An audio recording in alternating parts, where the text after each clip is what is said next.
Hello everyone and welcome back to another AFK journey video. In this video we're going to be making a guide for the new battle drills map of this season, the VERDSHROOM Grove. We're going to begin by talking about the pathing, then the buffs you should pick up, and then finally the teams you should run for all the different towers, passages, and then the bosses themselves. Okay, so all of your guild members are going to begin from the same camp, and there are 3 different paths you can go down. The middle and left paths, these are going to lead you to guards with 5 enemies that you'll be facing, and for these you're going to want to bring your Iron Nuke team, and I'll show you the formation later that I recommend, but it is going to be similar to previous battle drills, and by defeating this you are going to level up your camp by 5 points for the first tower, then 10 for the next tower, and then finally for the third tower it will be another 10. And leveling up your camp is valuable because that is going to increase your level bonus. For example, 5 levels is going to be 5% bonus attack, HP, and defenses.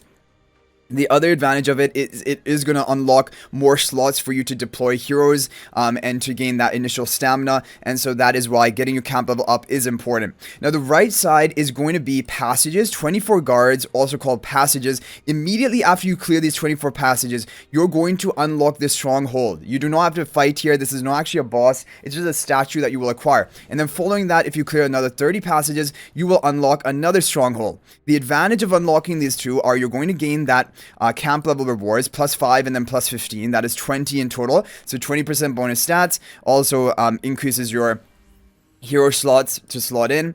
Also, importantly, you're going to get a buff, and you can select one. Now, the buff that you should select from the first stronghold here is going to be Unrivaled Might. Now, HP loss effect, don't get this confused with HP per second damage. As you read here, HP loss effect means anything that will reduce a character's health, including physical damage, magical damage, true damage, and other HP reducing, which would be HP per second damage. So basically, any form of damage is going to be boosted by 60% for the highest damage dealer on your team. Now, this is going to be better for boss content as compared to Hall of Legends, which initially might seem better because you're going to boost the damage of your top 3 allies. But the reason why this is not as good as Unrivaled Might is generally in the top boss teams, which I'm also going to recommend. You're going to be using Shamira as a core damage dealer, Sinbad as a core damage dealer. There's usually going to be one hero who is doing far more damage than all other heroes, even combined. And so just boosting that hero, that single hero, as much as possible is going to be preferred compared to them boosting 3 of your top heroes but by a lesser amount and causing even your top damage dealer to be hitting less as hard. But both of these, of course, are really good, but Unrivaled Might is going to be the preferred one for bosses. Now, for the other Stronghold Guard, this one is very obvious. You want to pick Giant Slayer. This is going to increase your damage dealt to bosses by 5%, which honestly is not that much. It's a very minor amount. However, every bit is going to count. The other one here is just going to be a defensive buff, which you do not want to pick up. There's not really any need to do that, so just Giant Slayer and Unrivaled Might, these are going to be the 2 buffs that you want to select.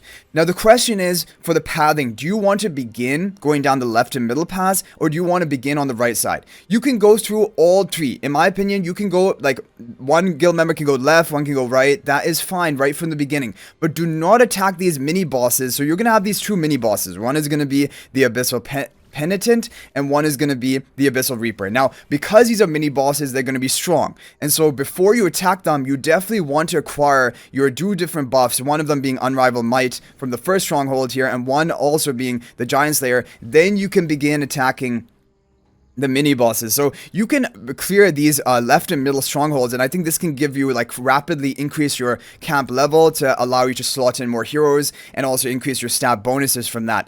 And here there are no passages. Left and middle path, there are no passages. There's just 3 different towers you have to take on. All of them have 5 enemies, and they will all be basically clearable with an Iron Nuking team. They shouldn't be too difficult. A couple runs into it with that team is going to get the job done. So you can go for left and middle, and you can go through right, but just in my opinion, do not attack these green mini bosses until you've completely cleared the right path.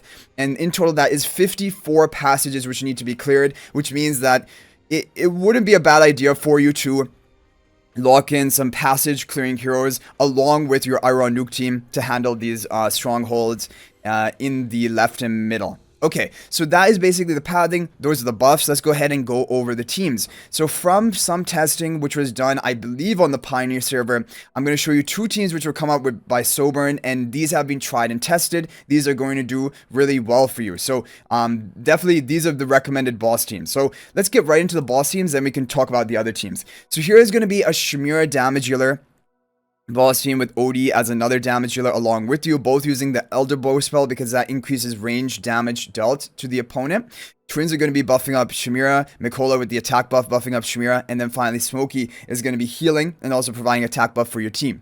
So that is basically a top team. It's overall pretty free-to-play friendly because Twins, Shimira, these are all major priorities for free-to-play players, and then the other three heroes, these are core heroes, which you should all be building up. So a pretty good budget-friendly team that also is doing really well for boss content. Now another team here from Soburn is going to be a Sinbad team, also very budget-friendly, not using any Celestial Hypogeans. Most people should have Sinbad built up at least to Mythic Plus by now. This is going to be with the Dragon Roar artifact because this is more of a melee team. So Elder Bow is not as good.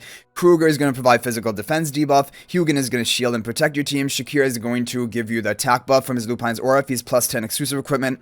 And then Sonya buffing up Sinbad and Shakira. Sinbad and Sonya will both be dealing good damage. So these are two amazing boss teams that you can run. And they're also fairly free to play or budget friendly. Okay, now for the 5-man tower team, I came up with this team using heroes we've seen in the past and also not using any heroes which are related to our boss teams, because the important thing now is you'll want to preserve stamina on your boss team heroes, so better to use other combinations for the different various modes that you have to clear. So here's going to be an Iron Nuke team. Damien will be healing, providing haste buff. You have Arden for AoE damage, Carolina for AoE damage, Parissa for AoE damage.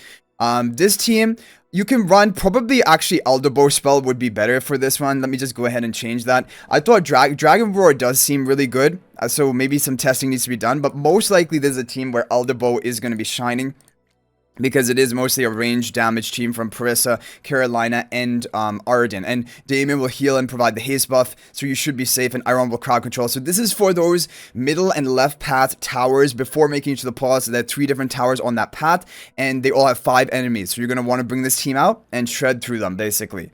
Carolina on the faction talent tile because she's usually the hardest hitting damage dealer. If you don't have Carolina, you can replace it for something like Bonnie. Basically, any other AoE damage dealer would be good here. Okay, now we're going to talk about the passages.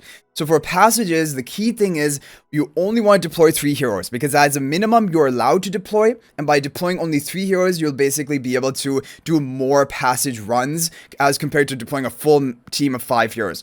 All you have to do for the passages, you have 90 seconds, you have to clear all of the enemies, which if you use 3 heroes of the same faction to activate a factional talent, that's usually the way to go. For example, here we have basically a Sylvina team using heroes which probably I'm assuming some people have built up. Cecil Valka can probably work even at lower ascension. Your Sylvina probably will be Supreme Plus if you've been playing this game for a while. And then it is probably going to easily clear the passages, only using 3 heroes, all of the same faction so that you get the factional talent. And I gave the buff onto Sylvina here with the Dragon Roar artifact. That should be fine for passages. Another passage idea is basically a Mauler team. 3 Mauler heroes set on the faction talent. Brutus going to be tanking and dealing damage on Tundra just because she's another hero I think people have built up. And none of these heroes are basically involved in your boss teams or your stronghold teams. That's basically what you want to do. Generally, pick 3 heroes of the same faction. Use heroes which are not already being used in your boss teams because then you're going to be depleting stamina from them for no reason. And then also just use at least 1 dedicated damage dealer and use like Dragon Roar artifact, or if it's a long range damage dealer, use Elder Bow spell. Basically, you can mix and match things here. It really just comes down to your leftover heroes, and you just need a bit of damage and 3 of the same faction. That's probably enough to get anything done.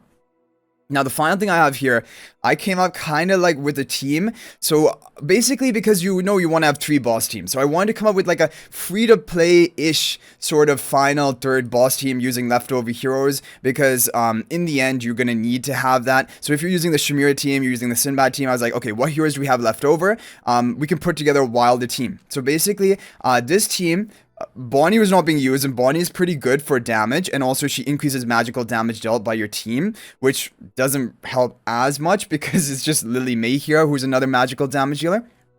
But basically, Bonnie as a damage dealer, Lily May as a damage dealer. Pheromore can be buffing up Lily May to increase her damage more. Pheromore will deal damage by putting his circle on the opponents. And then Iron is kind of like a tank, but also magical defense shred to increase Bonnie's and Lily May's damage a bit more. And then Damien for healing and haste buff.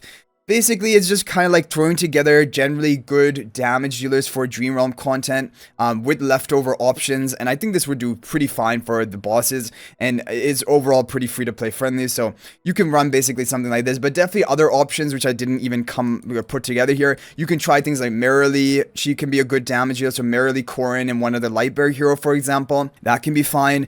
But Sinbad is going to be the best Lightbearer damage dealer overall for this boss content. So basically, guys, that's it for the teams. Hopefully using them, you're going to be able to do well in this battle drills. And again, all that is important about battle drills, you just have to clear the boss even one time, because then you're going to get your 500 diamonds. After that, it doesn't matter if you can clear on subsequent difficulties. That is only for the ranking leaderboard, which doesn't give you any rewards whatsoever. So if you're in an active guild and you lock in these teams, hopefully you should have no trouble getting the clear.